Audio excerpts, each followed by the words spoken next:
Hey, Cicada.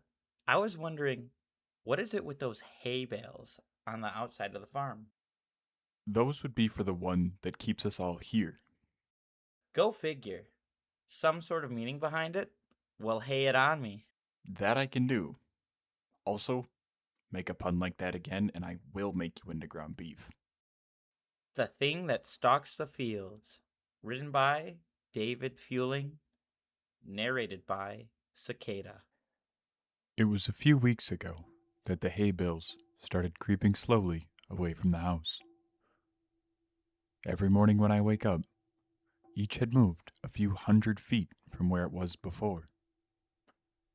I assumed it was pranksters with nothing better to do, so I ignored it. Within a few days, though, the bales began to approach the boundaries of the farm. I was tired of the whole game by then and had decided to move them back. It took a tedious hour to bring them all from where they were to over near the house again. By the time I was done, I was ready to snap the neck of whatever little pissant was deciding to screw with me.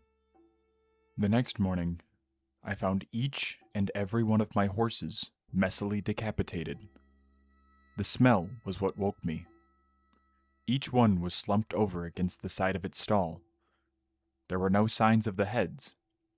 I spent the rest of the day cleaning up the mess and burying the remains. It was only when I was done that I had noticed the bales of hay had all returned to their positions from the day before, scattered far out into the fields. This time, I left them where they were. That night, I sat on my porch with my shotgun in hand and a pot of coffee on the table beside me. I sat for hours, straining my eyes into the fields to catch a glimpse of who was moving my hay bales. Finally, I was beginning to nod off. I would have, but just as my eyes had began to close, I heard a clamor and a rustling of trees from the nearby woods. I leaned forward, my heart racing with excitement. I was going to catch the bastard. I fumbled with my gun and fidgeted in my seat, waiting anxiously for whoever it was to get close enough to ambush. It was only when the thing got close enough for me to make out its silhouette in the dark that I was frozen still. The thing that crept into the fields from the nearby woods didn't seem to notice me sitting there. It stalked, hunched and deliberate, through the field with the posture of a tiptoeing thief. If not for the fact that it must have towered over 10 feet tall, even in its crouched position, it might have almost seemed frail. The thinness of its arms and legs, and the emaciated, caved-in quality of its chest reminded me of a starving animal. Still, this thing was undeniably strong, and I watched it hoist each bale up into its arms with ease and set it down carefully a while away, taking only a few strides to cover the distance. I watched it work, moving each bale thoughtfully. Every once in a while, it would straighten up to look around at the other bale's positions in the field, before adjusting the one it was working on ever so slightly. Before it left, it looked towards the house. I felt its eyes sweep over me in the dark, but whether it saw me or not, I couldn't tell. Then it turned silently and crept back in the way it came, disappearing into the dark of the woods. It took me an hour before I had the courage to move at all. I went inside after a while, but didn't sleep that night. It was only when the sun rose that I dared to step off the porch into the fields. The hay bales were where it had left them. Strangely, it didn't move them as far as it had the previous days. They were approaching something invisible in the fields, and as I looked at them, I realized they seemed to be making some line. Indeed, as I walked around the house, I saw the distant circle that had formed with me at the center. At first, I thought the bales were just being haphazardly moved away from the house. But now I could see that they were instead being moved towards some boundary.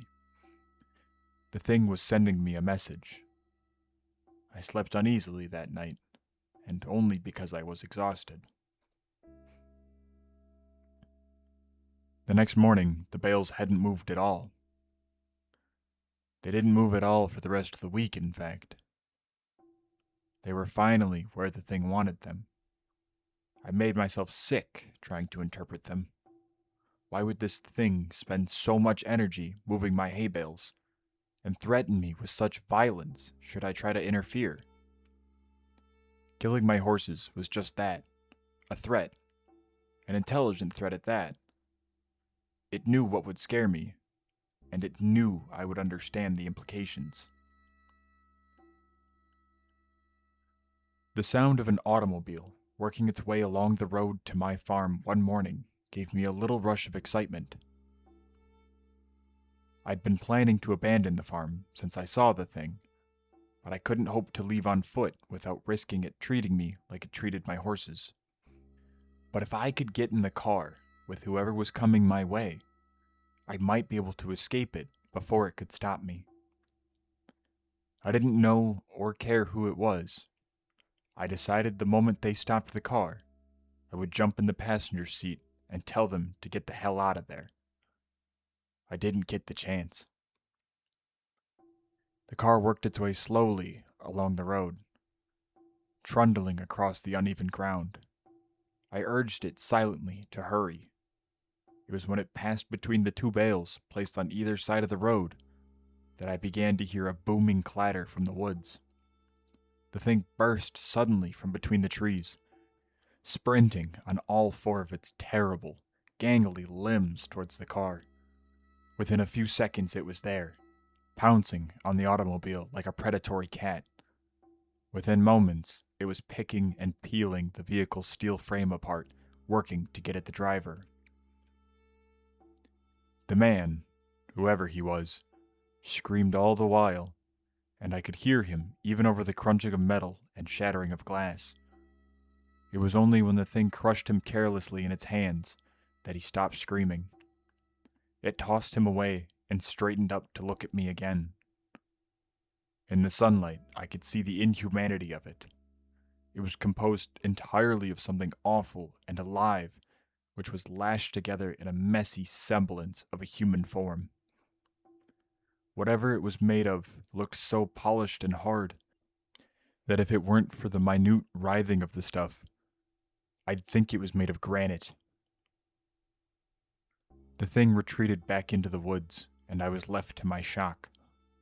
My eyes wandered to where the car sat, the engine still sputtering between two bales of hay. Suddenly, I understood. The message was clear. I am this thing's captive, and I am not allowed visitors. Nothing may cross the boundaries it had set. I am trapped here by the thing that stalks the fields, and it demands nothing except that I never leave. Still, I don't know if I can handle being this thing's canary. I've been thinking hard for the last few days since I saw it crush that man's chest and silence him before he could finish his scream. If I crossed the hay bale border, it'd probably do the same. It'd smash my skull before I could put my hands up to protect myself. It'd go and find a new pet, and probably keep looking until it found someone who could stand knowing that it was waiting just outside, watching it at all hours with its shiny insect eyes. I've been thinking hard for the last few days, and I might just make a run for it. So, if I walk outside of that, I die? Well, not exactly. It can't really kill us. Why not? I mean, it's super strong. Is it just here to keep us in? Yeah, it's just gonna pick you up and move you back. But rest easy knowing that it keeps most things out. Sounds good enough to me. Have a good night, cicada. You too, Cow.